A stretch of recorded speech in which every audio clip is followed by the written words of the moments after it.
Hello everybody and welcome back to the channel. This is the slightly delayed part 2 of our deep dive into Napoleon's Irish Regiment, or more formally, le Troisième Régiment Austrasier, and formerly the Irish Legion. In the last episode, episode 1, we looked at their formation, their deadly duelling, their raising as a regiment, the unfortunate capture of the 1st Battalion at Flushing, and the glorious rebirth in blood and fire at the Siege of Astoria. Now, if you've not listened to part 1, then I'd suggest going to listen to that one first, but mainly because we're going to be referencing back to it a few times, including some of the characters that we first met in that episode. But if you're not too bothered about that kind of thing, or you've already heard it, then continue listening and welcome to Napoleon's Irish Regiment, Part 2. When we left off the regiment, it consisted of 4 battalions, 2 in the field in Spain, as part of General Junot's 8th Corps, chasing the British southwest towards Lisbon. Now, quite a few personnel had been shuffled around, but as we ended the episode, the 2nd and 3rd battalions were looking up at the British army, aligned on the ridge at Basaco, which is on the Spanish-Portuguese border. The 4th battalion was currently being formed in Holland, the same place that the 1st battalion had been destroyed, captured, a place called Flushing. Now, a quick recap of where our plucky heroes were at the end of the last episode. Colonel Fitzhenry is now in command of the 2nd battalion, so he's at Basacu.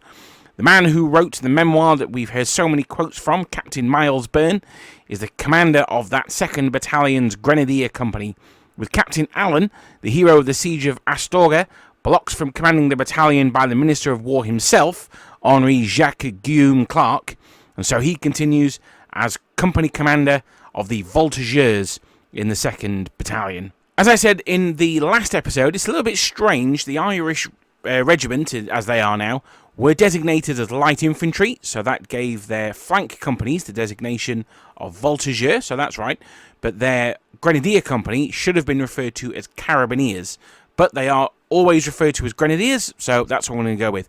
I'm going to assume that it's because they weren't really true light infantry, they were just designated as such. One last thing that's worth bearing in mind before we continue is that despite it being called the Irish Regiment, or the 3rd Foreign Regiment, whilst most of the officers were Irish, or at least of Irish descent, most of the men were Poles, liberated from either the Austrian or the Prussian armies after their surrenders in 1805 and 1806, also a little bit in 1809 as well.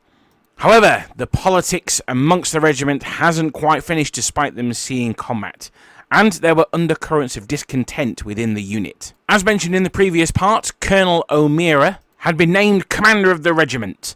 Now, this appointment was made more on blood than talent.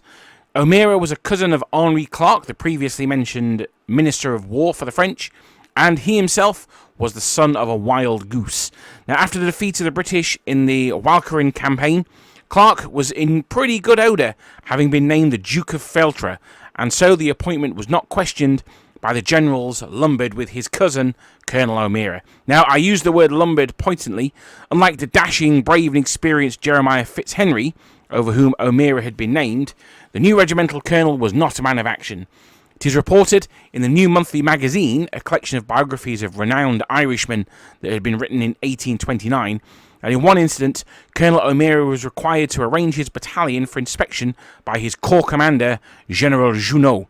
Unfortunately for O'Meara, he didn't even know the commands to issue for such a parade, and the regiment ended up in a very embarrassing state. One can only imagine the Duke of Abrantes' face, let alone the Irish RSM's. Junot, disgusted by this performance, dismissed O'Meara on the spot and appointed Fitzhenry, though he had previously wanted to resign. We mentioned that in the first part. Either Junot, or I have heard even Marshal Massena himself, persuaded Fitzhenry to stay and take up the position as Colonel-in-Chief. This promotion was at the request of General Thomier himself, who wrote to Paris on the 2nd of February 1810 the following, quote, "I certify that the discipline, order and spirit of the Irish corps are owing in a great measure to the activity, zeal and military qualifications of the chef de battalion, Colonel Fitzhenry. Since it has been under his command, I have only praises to bestow upon the good conduct, skill and firmness for that excellent officer, and I regard him in every particular qualified to serve His Majesty the Emperor in a higher grade." End quote. So that's pretty pretty good recommendation there from his brigade commander.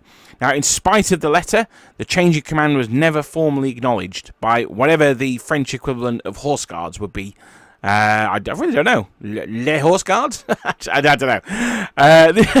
This lack of recognition would chafe at Fitzhenry, who at one point appeared before his men in civilian dress, a clear statement that he no longer considered himself as part of Napoleon's army.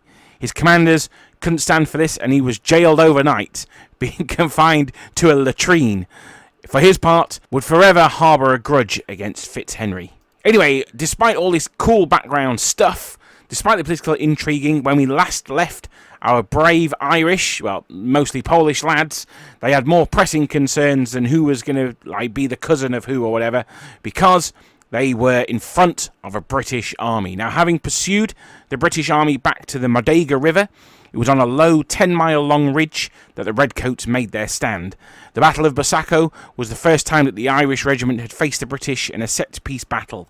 Many of the officers were disappointed that the British commander was some unknown sepoy general, some Arthur Wellesley, and not Sir John Moore. That would have been a personal matter for the Irishmen. It had been Moore that had been sent to the Emerald Isle to crush Wolfe Tone's 98 uprising, the one which saw many of our Irish officers leave for the continent. Junot's 8th Corps was held in reserve in the battle, though one account of it seems to suggest the Irish regiment took an active role. In Adventures with the Connaught Rangers, Lieutenant William Grattan, fighting for the British, wrote, quote, "The French troops that defended these rocks were composed of the 4th Regiment and the Irish Brigade. Several of the latter were left wounded in the rocks, but we could not discover one Irishman among them." End quote. Now, this is a further reference from the enemy, from the considerable number of Poles and Germans and Americans and all the other nations that made up this formation. We've actually got a breakdown for the regiment later on in this period that we'll come to probably in the next part, if I'm honest. It's a bit strange because if you look at any orders of battle, then the brigade that contained the Irish Regiment were very much in reserve.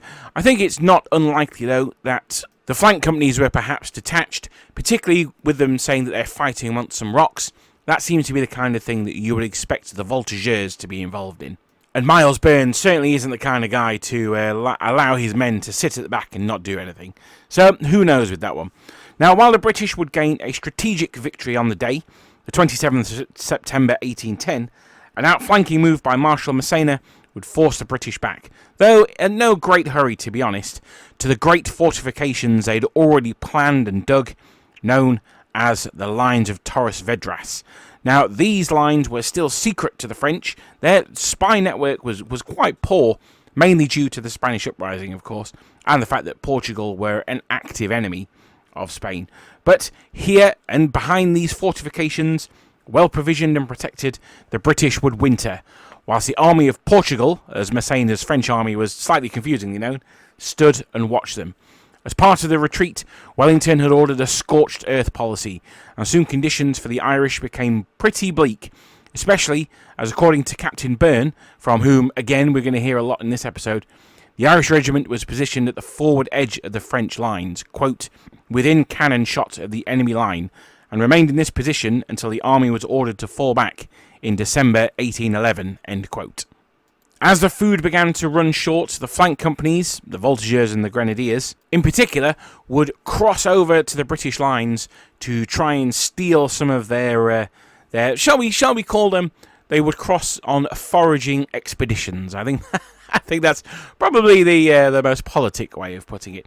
Now, again, these are fantastic fodder, pun intended, for skirmish games. You've got small platoons of Irish troops, maybe 30 or 40, and they'll be going up against a similar number of British, and the objective will be to capture the cows or to get the sacks of grain, the wagon or whatever, that kind of thing.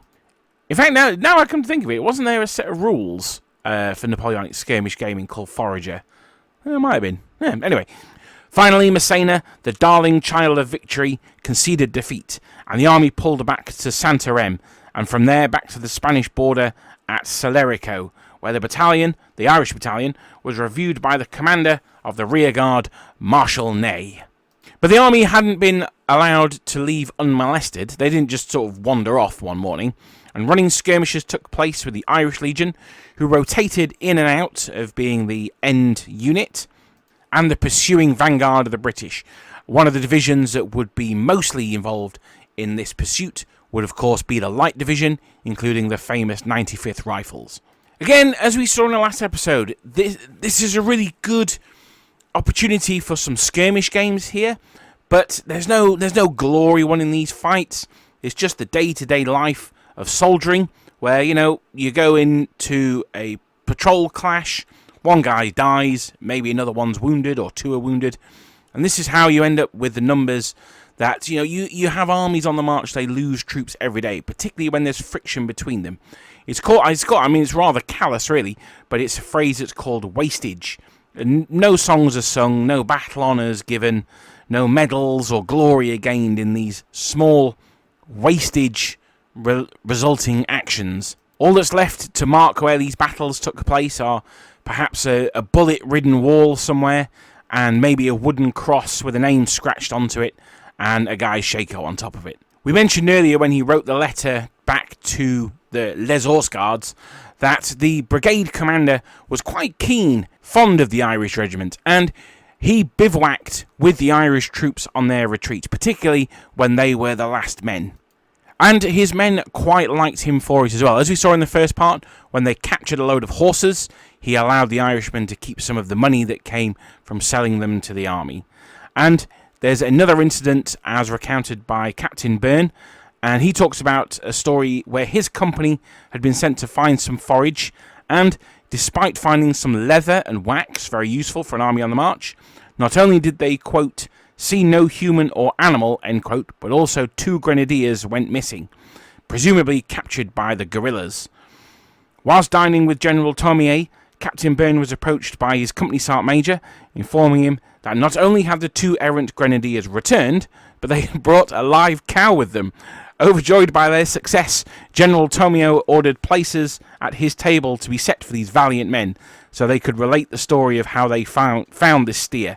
It turned out that in the distance they had seen a herd of cattle under the watchful eye of the British, but apparently not watchful enough. So the Irishmen, and here Byrne is quoting the actual soldiers, extracted the cattle. He goes on to say, quote, the expression that made all the company laugh, and the general had a bumper filled to drink their health. So, absolute top lads. Now, we talked about wastage earlier on, and what certainly did happen was that the Irish regiment found itself much reduced in size. The campaign into Portugal had been something of a disaster for the French, and in that review carried out by Marshal Ney, despite Byrne saying that the bravest of the brave was pleased to see so many Irishmen under arms, in truth, only 19 officers and 254 men were able to parade. So to put that in black powder terms, I use a ratio of 1 to 20, so a full-strength French battalion should be 36 figures. If you were to have this unit parading on the board, it would consist of 2 battalions, each of 7 figures. That's 7 down from 36. Now, there were more men available. There were 128 more on the sick and wounded list. But combined, the 2nd and 3rd Battalion had around about 400 men under arms. So it makes much more sense for those 2 battalions to be folded into the 2nd Battalion. And I have heard that this was done by the decree of Napoleon himself, though I think that really means General Clark. While that would make for a fun story, the man who had been thwarted by the just awesomeness of Colonel Fitzhenry finally getting his revenge by merging the 2 units, I think it's very unlikely that it actually went that high. This would strike me as a decision that is made on an army level, perhaps by Marshal Massena. I don't even think it's as high as him. I would be surprised if this was a decision that was made any higher than the General de Division, who would be General Solignac. Now, as much as the retreat had cost lives, it had also cost equipment. And as the old adage goes, amateurs think tactics, professionals think logistics. And Massena had many faults, but he was old enough and experienced enough to know his profession. And so he ordered a small group from each battalion to go ahead to their cantonments, the places that they'd been allocated to, just rest and re-equip, and ensure that there were sufficient supplies, most notably shoes, in place for the returning troops. On the 26th of March 1811, the Irish Regiment sent the hero of Astorga, Captain Allen, with the regimental adjutant, or the battalion adjutant, and some men of the 22nd Line Infantry to make sure that these necessaries were in place. The colonel of the battalion, unfortunately, on the way they were attacked, and Captain Allen had received 2 head wounds and 2 to the body. He was captured by the guerrillas, bands of Spanish civilians who'd risen up to fight the little war against the hated invading French. Unfortunately for Captain Allen and the rest, these guys absolutely went in for torturing their captives. Now the colonel, the Adj, and Captain Allen would spend the next 18 months in a cell in the still French-held city of Cadiz. In spite of Marshal Victor, the commander of the French forces located in the Cadiz region, being entreated, and in fairness to him, trying to secure Captain Allen's release, this he would eventually gain, but it would be in 18 months' time. But worry not, this is not the last we've heard of Captain Allen. Now, in spite of these losses, the regiment were ordered to move to Salamanca, but they'd only gone 2 leagues when they received orders to turn around and remain as a garrison in the fortress of Ciudad Rodrigo.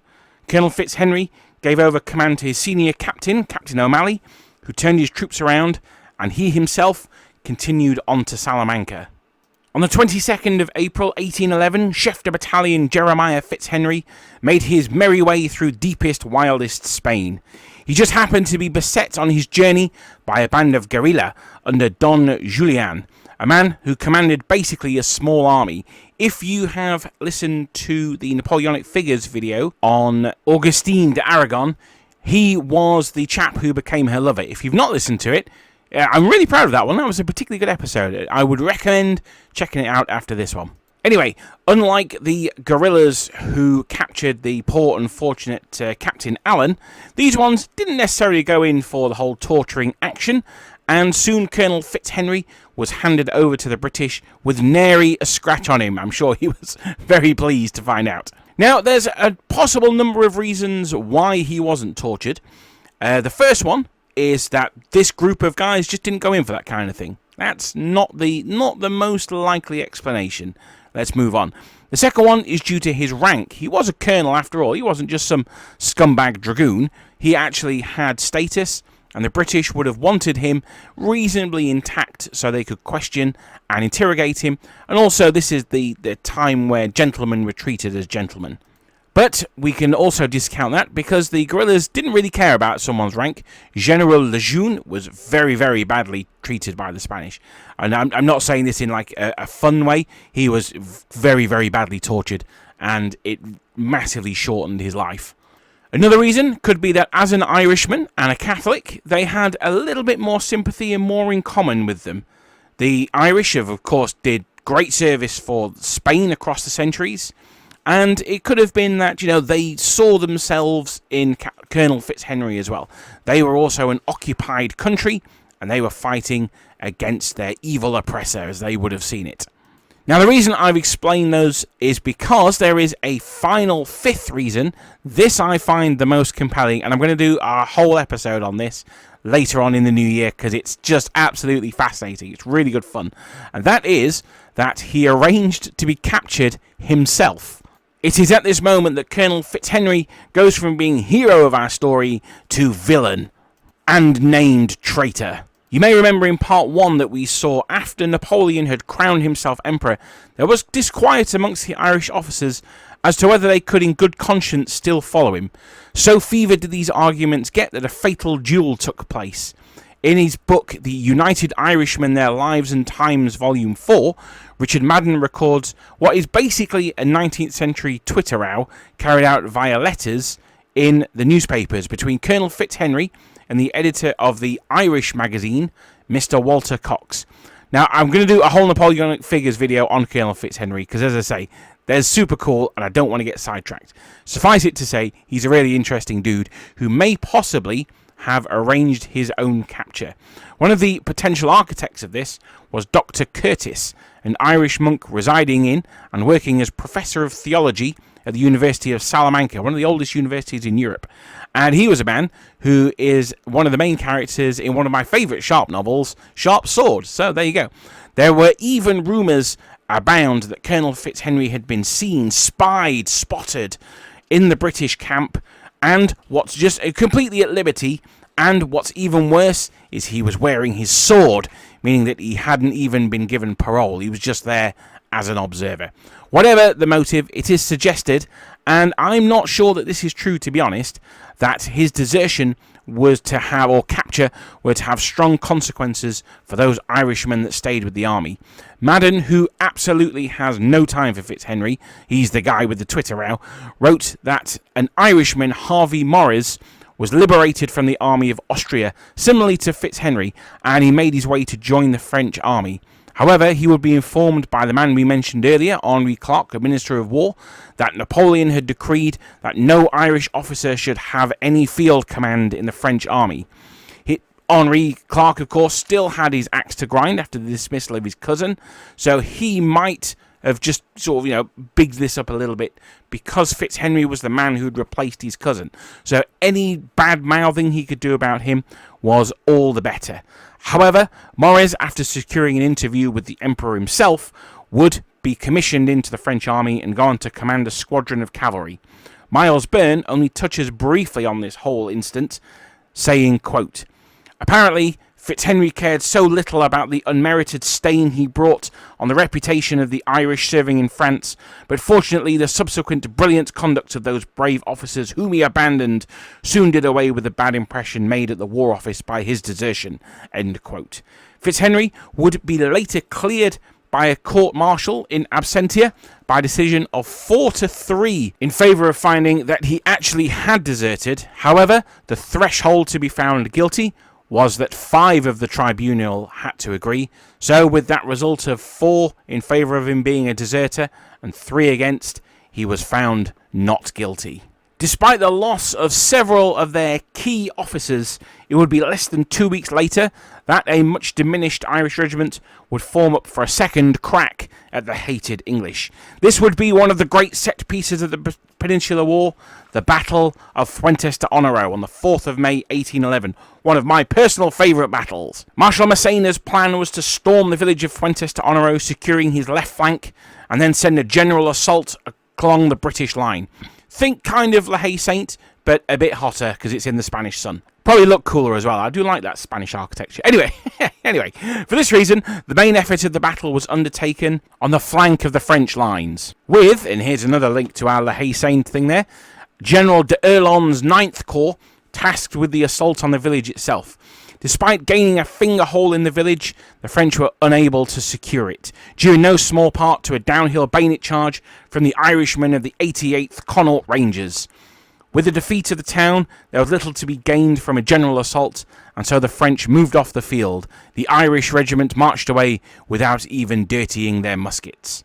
After this failed attack, and returning to its headquarters at Ciudad Rodrigo, letters arrived from a furious Napoleon to Massena, informing the darling child of victory that he had fought his last battle and that he was dismissed from the army. In his place was put Marshal Marmont, who, in gathering a general staff around him, needed someone that was fluent in both English and French for the interrogation of any prisoners or the reading of any documents or anything like that. Step forward an Irish regiment officer that we've not spoken about yet, but he's going to be a more prominent character going forward. This was Captain William Corbett. As is so often the case with these Irishmen, the more you delve into their lives, even before they join the army, the more fascinating they become. Corbett was expelled from Trinity College Dublin during the 98 rebellion, and he then went to study in Paris. However, in September 98, another attempted revolt, sort of, under Napa Tandy, saw Corbett sail a small boat from Dunkirk loaded with weapons and ammunition for the Irish. And after being turned back by the British Navy, he was arrested and handed over to their authorities in Hamburg. Here he would fall foul of one of our first Napoleonic figures, and the one man for whom Irish patriots had a particular hate, General Black Bob Crawford. And there he was jailed. After escaping via a rope ladder in 1803, he returned to Paris and was appointed Professor of English at Saint-Cyr, the French military academy. He would eventually, after the war, go on to lead an expedition to Greece, fighting off against the son of another Napoleonic figure, Muhammad Ali Pasha, Ibrahim Pasha. It's also worth pointing out that, to anyone that remembers Part 1, that Corbett's older brother Thomas was the officer that was killed by Captain Sweeney in their duel, who, despite making a full recovery from being hit by Corbett's pistol ball, left the army shortly after. That's why we've not heard much more about Captain Sweeney. Perhaps disillusioned with the infighting and mourning the loss of his brother, William Corbett left the Irish Regiment shortly after, returning to St Cyr and returning to teaching. However, the quiet life of a college don clearly couldn't compete with the call of the drums, however, and soon he was back in the army, being a company commander of the 70th Line. Also caught up in Massena's retreat from Portugal, the 70th lost their colonel and about half their strength, leaving Corbett to take command and see the battalion back to the relative safety of the Spanish side of the border. Miles Byrne, who we've spoken about a lot, he wrote of Corbett, and he wrote, quote, "After the Battle of Fuentes de Honoro, Marshal Massena was replaced in the command of the Army of Portugal by Marshal Marmont, the latter inquiring in the different regiments for an intelligent officer who could speak and write in English and French correctly to be attached to his staff. Captain Corbett was appointed, and he soon evidenced that he was equal to the task. Being continually obliged to interrogate British prisoners and draw up written reports, he shortly afforded great satisfaction to the General-in-Chief Marmont, and soon became one of the favourite staff officers, along with Favier, Captain Denis Deramont, Barraguet, de Hillier, etc. And I must say of Corbett, I always found him ready to avail himself of his influence with the Marshal to render some service to his comrades," end quote.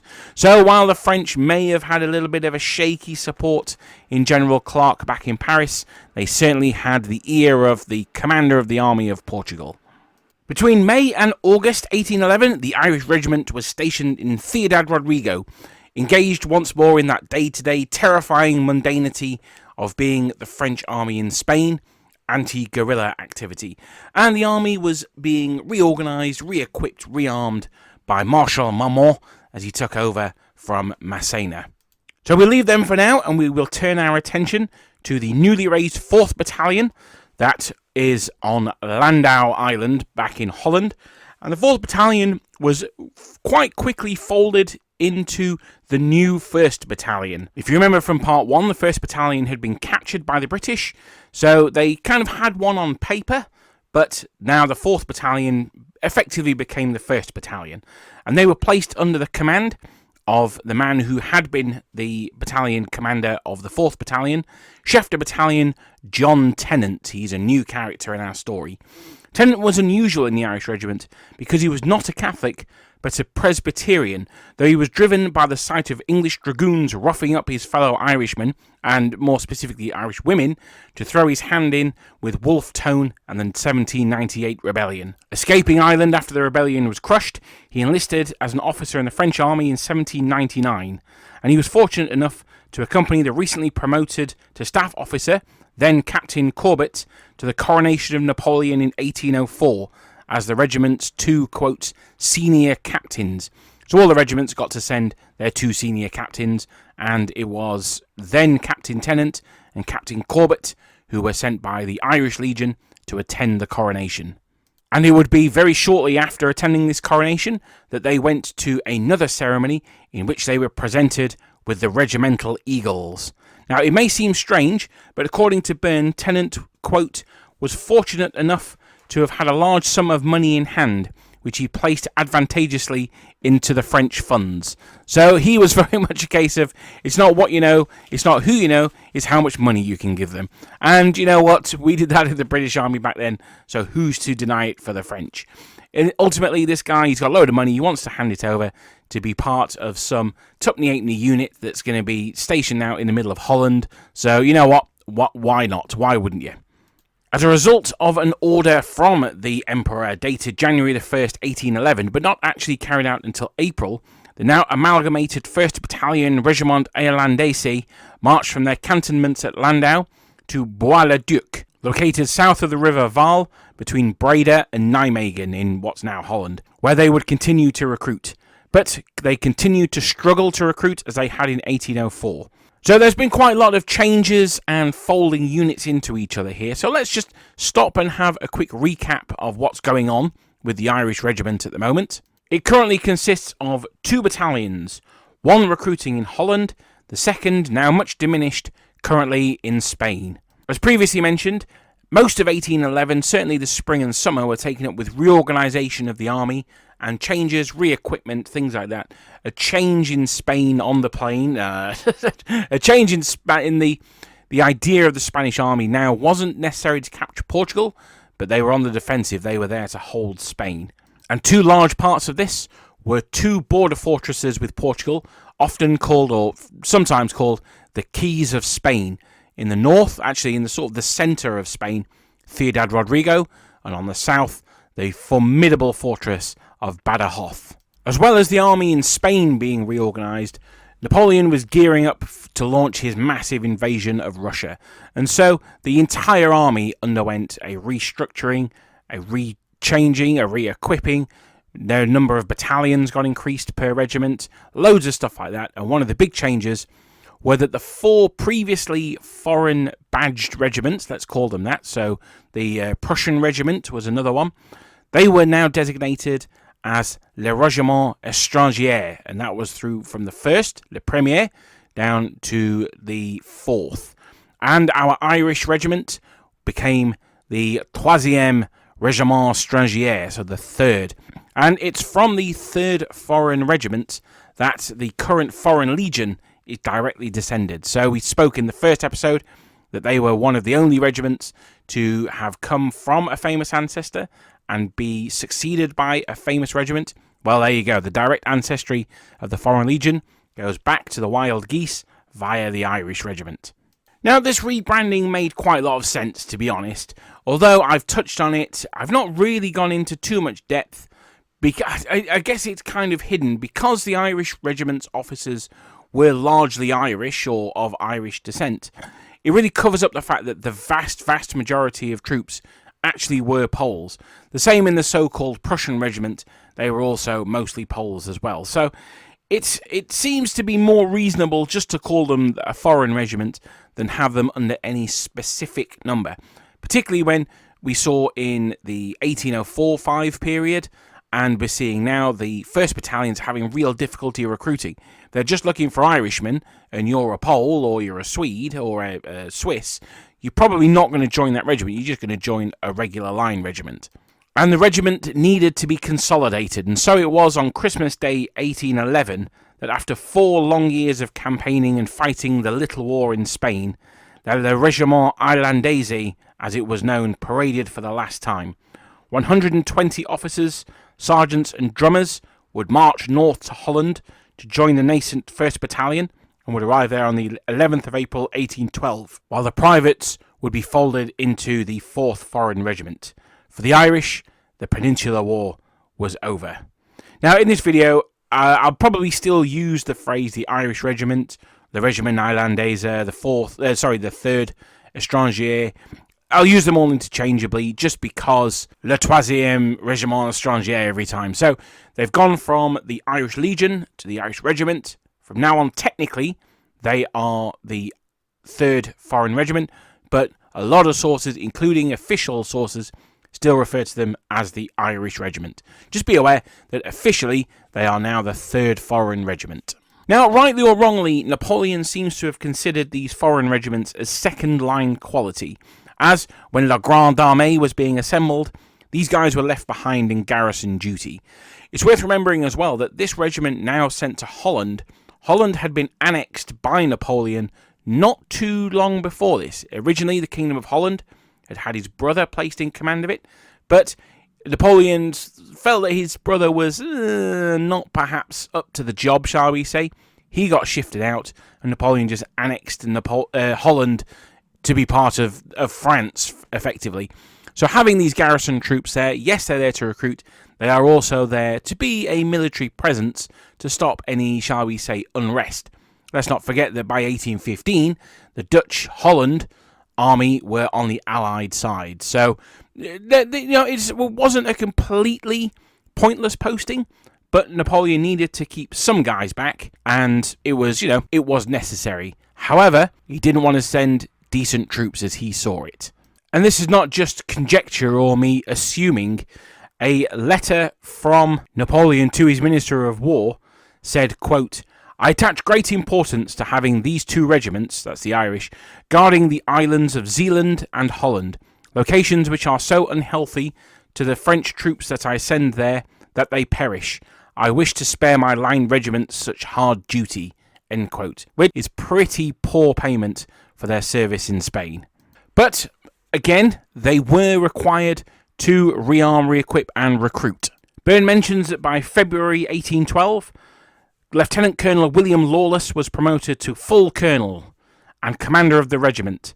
A former professor of the Royal College of Surgeons, we last heard of the then Captain Lawless in part 1, where in a story that almost had too much daring do to be believable, that he escaped the siege of Flushing, carrying the regimental eagle to safety. If you've not listened to part 1, go back to this because it's absolutely nuts. Especially as he did this having been quite badly wounded. Another blast from the past, Captain Allen, freed from his Cadiz prison cell in exchange for a Spanish officer, had returned to the regiment at Le Bois-de-Duc as well. But unfortunately for him, all of the senior roles had already been filled by the time he got back there. But he had been promised that in the event of the regiment being deployed, he would be reinstated as company commander for the 2nd Battalion's Voltigeur Company. Byrne points out that many of the officers of the 3rd Foreign Regiment were in fact of French birth, meaning that they could be promoted just as easily in a domestic regiment, whereas he claims the Irish-born were only allowed advancement in their own regiment. Although I think Tennant and his service in the 70th has proved that that was not entirely true. Also, when we look back at the colonel that became the aide-de-camp, whose name currently escapes me. Colonel Corbett, that was the one. Yeah, there we go. Now, the Colonel Lawless was very generous in promoting many of the veterans of Spain, no doubt helping integrate the battalions together. Two men, however, that were passed over for promotion were Captains Austin O'Malley and our old friend Miles Byrne. There were, however, to be accorded different levels of recognition. As remnants of the 2nd Battalion marched through France to Holland from Spain in March 1812, they went through Paris and were presented to Guillaume Clark, the Minister of War, with recommendations to be inducted into the Légion d'honneur. Clark, who, as we saw earlier, had some beef with the heroes of the Irish Regiment, refused. And Byrne recounts that shortly after this snub, Captain O'Malley, whom he called as brave a man as ever left Ireland, went blind due to, quote, severity of service and the damps of the Dutch climate, end quote. Incidentally, this also helps further disprove Byrne's suggestion that the Irish officers couldn't obtain advancement outside of that unit, as, while a lieutenant in the then Irish Legion, it had been in the 22nd of Foot that Captain O'Malley had been promoted to captain before returning back to the Irish. Although I haven't said that, I guess that was before they fell out with Clark. Byrne, however, he did not take this snub well, and will follow his struggle for promotion over the next few years. But unfortunately, I think he was rather unfairly snubbed. More politics than actual deserving there. And that's a big thing with the French and the British. We can criticise the purchase system that the British, it meant that a lot of, shall we say, less useful officers got to where they got to. But if you had the money, you could get that position. Whereas in the French army, it was down to, quote, skill, but it was also very much down to who you know. It's of absolutely no surprise that many of the marshals knew Napoleon when he was an up-and-coming general. I mean, Marshal Murat is a perfect example of that. But anyway, that's off. That's a tangent, and we'd never do such a thing on this channel, I'm sure. With the change of from the Irish Regiment to the 3rd Foreign Regiment, as previously mentioned, it was also easier for the planners in Paris, no longer constrained by the need to worry about who went where from which background. While the last huge influx had seen largely Catholic Poles entered into the Catholic Irish Regiment, the 3rd Foreign Regiment now absorbed some 1,500 mostly Protestant men from the now defunct army of the Kingdom of Holland. Now, I said earlier on that Napoleon had annexed the country. Part of his dissatisfaction with his brother was the Walcheren campaign, the fact that he'd, as Napoleon saw it, allowed the British to land on the mainland and attack France in the back. This influx of Dutch soldiers was by decree of Napoleon himself, writing on the 16th of January 1812 to Henry Clark, quote, "The 3rd Foreign Regiment, also known as the Irish Regiment, should receive all foreign soldiers who were serving in the regiments of the former Kingdom of Holland." End quote. Now, this mixing of Catholics and Protestants wasn't as much of a problem as I think it might have been in the earlier years, in the Irish Legion years. Remember that the commander of the 1st Battalion, John Tennant, was himself a Protestant, and the Irish independence diehards had come a long way to accepting that their cause was probably lost. Napoleon wasn't going to invade Ireland with a French army and help throw off the shackles of the hated English. The Catholicness of the Irish Regiment was by this time much diluted. Now, it says in Napoleon's Mercenaries, which is, if I recommend a book, this is the one to recommend. It has a table of nationalities of the 1st Battalion of the Irish Regiment at the beginning of 1813. In its roles were men from America, Russia, Hungarians, Germans, all sorts of stuff. In fact, in the 2nd Battalion, the men, this is not including officers, there were only 9 Irishmen. So I think it's reasonable that this change to the Foreign Regiment was made. Now, because they had been enlisted for garrison duty, they were still recruiting, nice and warm in the admittedly, mosquito and disease-ridden Holland, but it was much better than being in Russia. 600,000 men crossed the Niemen River in 1812, and 5 out of every 6 would not return. The Allies had sent blood in the water and formed the 6th Coalition, combining the armies of Russia, Prussia, Austria, amongst others. Byrne Wright, quote, "As soon as the 29th Bulletin of the Grande Armée appeared in the newspapers, and dated November 1812, with the account of the disasters of the retreat from Moscow, Colonel Lawless wrote to the Minister of War, in the name of all officers of the regiment, soliciting in the most earnest terms to be employed in the Grande Armée, with Napoleon issuing orders for new regiments or regiments to be brought forward to the Eastern Front. General Clark agreed, and," end quote. He ordered him to complete the 1st and 2nd Battalions to 1,000 men each, and to make every necessary preparation for the ensuing campaign. And on what the website Napoleon-Histoire.com rather ominously describes as une opportunité de gloire et de anéantissement, or, quote, "an opportunity for glory and annihilation," end quote. This upped the numbers of the 2 battalions, basically meant that they had to fold a 3rd recruiting battalion once again into the 2 field battalions. So it meant that they had 2 that weren't even close to strength. Returns from May 1813, which admittedly were after a march into Germany and several skirmishes there, show that the 1st and 2nd battalions of the Irish Regiment were comprised of 563 men and 454 men respectively.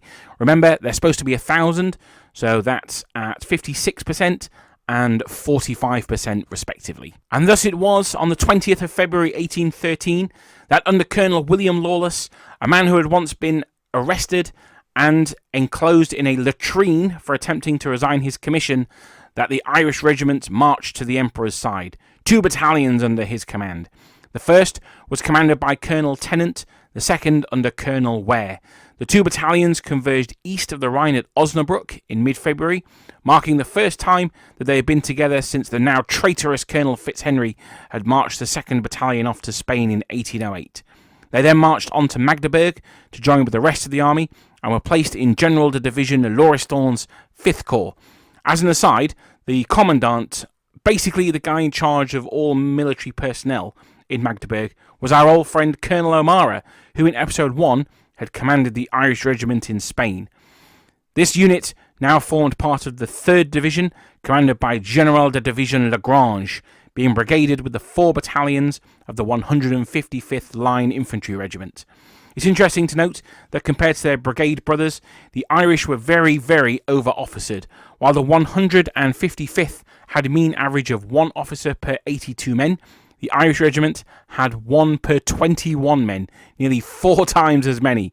Now, this would make command and control significantly easier for the Irish, particularly in battlefield situations, making them, I think, if we're going to black powder them, making them a good candidate for being classed as reliable in my opinion.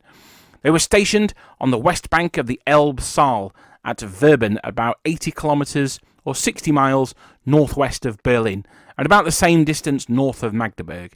Despite Napoleon's early dismissal of the foreign regiment, in this new army they were considered to be quite battle-hardened, and so were placed in a more precarious position than some others. This was a strategic point as the river could be crossed here, and had been the scene of a huge battle in the 30 Years' War on July 22nd, 1631. Opposite them were a brigade of Russians, where groups of infantry and light cavalry, not least the dreaded Cossacks, would cross the river and probe the French lines for weaknesses, growing ever bolder in numbers and distance covered. One day, however, the Russians overcommitted, and the commander of the area decided to act. Now, before we get into these incidents, I should also point out some excellent skirmish game opportunity there. If you don't want to do the peninsula, you've got some Russians, some Jaegers, and some Cossacks fighting there. Now, anyway, the local commander in the area was General de Brigade Alexandre Montbrun. Now, some of you may have heard of General Montbrun. He was the chap who forced the pass at Samosierra, but unfortunately, he was lying dead, cut in half by a cannonball in Russia. This was his brother, and he commanded a cavalry brigade and was in charge of the local area. On March the 20th, 1813, Montbrun ordered a sharp counterattack, and Lawless threw the elite companies of both his battalions into the fray. His two voltigeur companies, commanded by the hero of the breach, Captain William Allen, and Terence O'Reilly, joined with his two grenadier companies under the commands of our main man Miles Byrne and a Captain McCarthy, and in force drove the enemy back to the village of Verben, where the grenadiers and Montbrun's cavalry, quote, entered pell-mell. 4 officers and a great many private soldiers were taken prisoner, end quote.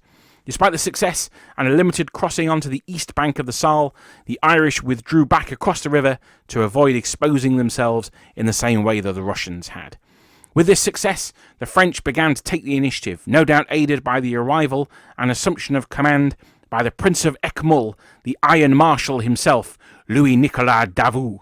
On the 23rd of March, 3 days after the victory at Verben, combining the 1st Battalion of the Irish Regiment with elements of Montbrun's light cavalry, they formed the vanguard of a French force moving north to secure the Elbe Saal line. Having seen off the enemy from a town called Seehausen, and after a fairly minor skirmish, they occupied the area. In this action, General Montbrun was so impressed with the Irish that he promoted their adjutant major, Captain Osmond, to his own chief of staff. Despite Irish successes, though, the Russians were not finished with their monkey business just yet, and Captain Osmond's final act with the regiment was to bring orders from the battalion command to Captain Maloney that his company of Fusiliers were to march in the night and prevent another Russian crossing. Hearing this, Captain Maloney flew into a rage, arguing with the adjutant that this was a job for the flank companies, not a centre Fusilier company like himself. Osmond hadn't been poached by the General de Brigade because he was stupid, though, and he pressed Captain Maloney, saying that his CO, Colonel Tennant, had personally picked him and his men, quote, on account of the importance and the danger of the mission, end quote. Hearing this, Maloney's attitude changed completely and ordered his now puffed-up men to the given spot. There they lay in wait, as a considerably large force of Russians, perhaps as much as a battalion, took boats across the river. Lying in the grass, the green-coated Russians were almost invisible to the Jaegers, who silently paddled the boats using the butts of their rifles and muskets across the stream, allowing the Jaegers to get to, quote, within a pistol shot. The captain then ordered his men to open fire. Ambushes are always terrifying and confusing, infinitely more so at night, and soon the entire Russian force was driven off, scuttling back to their boats and back across the river. The Irish regiment became something of a fire brigade unit, rushing to help out French units that needed it when and where necessary. One such incident was recorded by Miles Byrne when a chap called General Morant, now that's Morant, and I can't find any record of a General Morant, the closest thing being Morand, and it definitely wasn't him, so don't know. Anyway, this guy, General Morant, if that be his name, was a brigade commander and was being attacked by a strong force combined of Russians and Prussians at Lüneburg, some 18 leagues or about 86 kilometres, 70 miles-ish, away from the Irish regiment's current position. Despite force marching this distance in only 2 days, by the time the Irish arrived, night had fallen, his command had been overrun, and being captured General Morant was now a prisoner on the east bank of the river. The regiment's 2 battalions had been deployed together for only a matter of weeks before they were once again split up. This time, Colonel Ware's 2nd Battalion remained with Lagrange in the north, while Colonel Lawless, Colonel Tennant, Captains Byrne, Allen and Maloney, together with Sergeant Costello and a whole heap of others, marched southwest to near the border between Lower Saxony and Hanover. They accompanied Marshal Davout in this march, who upon reaching his destination, a town called Griffhorn, took up residency in the castle there, that was weirdly officially owned by King George III, the King of Britain. That's just part of being the King of Hanover, I suppose. Here they stayed for a few days after arriving at the very start of April, the Marshal selecting Byrne's company of grenadiers to be his personal guard in this place. Now that wasn't merely an exercise in opening and closing doors. Byrne recounts that in the town there was discovered a Russian agent that had been dispatched to kidnap the Iron Marshal when on his evening stroll. Now, I'm not particularly sure how true that story is. I mean, that if a Russian was going to capture Davout, it's a long way back to Russian lines. Would have been much easier to just assassinate him. But, yeah, I'm pressing X for doubt on that one. But, well, there you go. Take it at face value. Then they uncovered a Russian plot. A good sharp practice, or maybe even silver bayonet scenario there. Anyway, Russian spies aside, their time in Griffhorn was a welcome break. They had spent the last 2 months marching and fighting, and although they had missed the great set-piece battle of Lutzen, they had done good service holding the flank of the French line on the Elbe Saal. We'll probably talk a little bit more about that in the next episode. There was some minor skirmishing, but nothing really that required the personal attention of Marshal Davout. So he was needed elsewhere and soon left the company of the Irish Regiment to be replaced by a man that I know far too little about, but I would like to learn more. He had one time been the ambassador to Sultan Selim III, and he was in fact responsible for the British defeat at Constantinople. He was replaced by General, and big breath for this one, General Maurice Francois Bastien Sebastiani de la Porta, much better known as General Sebastiani, so that's what we're going to go with in future. When handing over his command, the Iron Marshal, quote, spoke to Sebastiani in the Irish Regiment in the highest terms, end quote. Sebastiani wasn't interested in hanging around the King of England's castle for too long, though. The enemy, in the form of another Russian-Prussian formation, as we'll see, presumably at least a division, perhaps even a corps, had crossed the Elbe and were sweeping round to the north, capturing another town 60 kilometres north of Griffhorn called Uelzen. Under ideal circumstances, an attacking army should outnumber the enemy 3-1 to guarantee success. 2-1 gives a 50-50 chance, and Byrne tells us that there were 10,000 Allied troops at Uelzen, and Sebastiani, an absolute mad lad, planned to attack with 3,000 infantry and 1,500 probably light cavalry, which he, quote, thought sufficient, end quote. Perhaps heeding Davout's praise, Sebastiani placed the Irish Regiment in the vanguard. And so on the 22nd of April 1813, they were amongst the first troops to engage the enemy pickets, driving them back into the town of Uelzen itself. Unaware of the size of the force attacking them, and fearing the entire formation might be bottled up in the town, the Allies abandoned Uelzen with some reluctance, withdrawing back across the river. Whilst most of Sebastiani's army bivouacked outside the town, the Irish were permitted to march into it itself, a place of honour. And doing so, they were shocked to find huge tables laid out stocked with meat, bread, savouries and other deliciousnesses. For this was the Orthodox Easter Sunday, and the Russian army had been observing Lent. So this must have been a massive feast that they'd prepared to break Lent, and they lost it, and the Irish got to tuck in. Well, we're going to leave the 1st Battalion there for now, enjoying their hard-earned dinner, and we're going to move our attention to the 2nd Battalion, as we've left these guys holding the Elbe Saal line. Now, as stated above, the line had been driven in somewhat, and Ware's battalion had been forced to fall back to Celles to meet up with further French forces. That's the 3rd time I've had to record that. That's a bit of a tongue twist, that one, apparently. Incidentally, and completely unrelated, Celles is only 20 kilometres, or about 15 miles, away from a town called Hohne, which is where I was stationed when I was in Germany. So there you go. It's also where there was Bergen-Belsen concentration camp, so that's less fun. But anyway, someone must have rolled a double 6 for their command roll, because, having got to Sels, the Irish promptly were ordered to abandon it. Now, as we know, nature abhors a vacuum, and as soon as the French forces left, their Cossacks were pulled in to fill the void. And as dawn broke on the following day, Ware received the order to reoccupy the town, which they did in short order, the assault being led by Captain McCarthy and his grenadiers. Cossacks, great for scouting and marauding, bit of raiding, not so much for fighting in a built-up area against angry Irishmen, abandoned the town and set fire to the bridge over the Aller in order to prevent them being pursued. But Colonel Ware wasn't going to let that put him off, so, in true 1980s action movie style, he galloped his presumably terrified horse over the burning bridge, one can only assume in slow motion, bringing a large number of his men with him. The Cossacks were driven further back, and only when the bridge was fully ablaze did the Irish cross back over it, the colonel being the last man, seconds before the bridge collapsed into the water below. It's not reported whether Colonel Ware turned round to see the bridge explode, which I imagine it did, but one can only assume that he just kept on walking because he's that cool. Seeing this, the commanding general criticised Ware for putting himself at risk by pursuing the enemy over the river and risking himself being cut off. The commander of the 148th Regiment, who has seen this feat, Colonel Aubert, commented to the general that he wished he had the opportunity to reprimand his mostly Dutch officers for this problem. That's a good problem to have when you guys are too keen to slay the enemy. We'll get on to a quote about that in the next episode, I'm sure.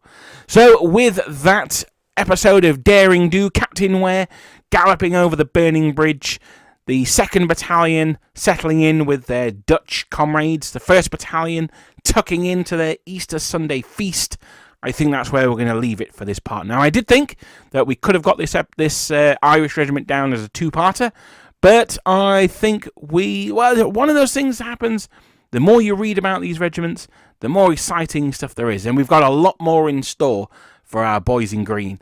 Unfortunately, a lot of it is not going to be great. I'm hoping to get part 3 out around about Christmas time, but you can never tell with these things. But I want to say thank you very, very much for listening. If you've listened this long, well, you must have listened this long if you're listening to me say this. Thank you very much. It's been a long one, nearly an hour. But I hope you're enjoying our deep dive into the Irish, and I will see you guys next time.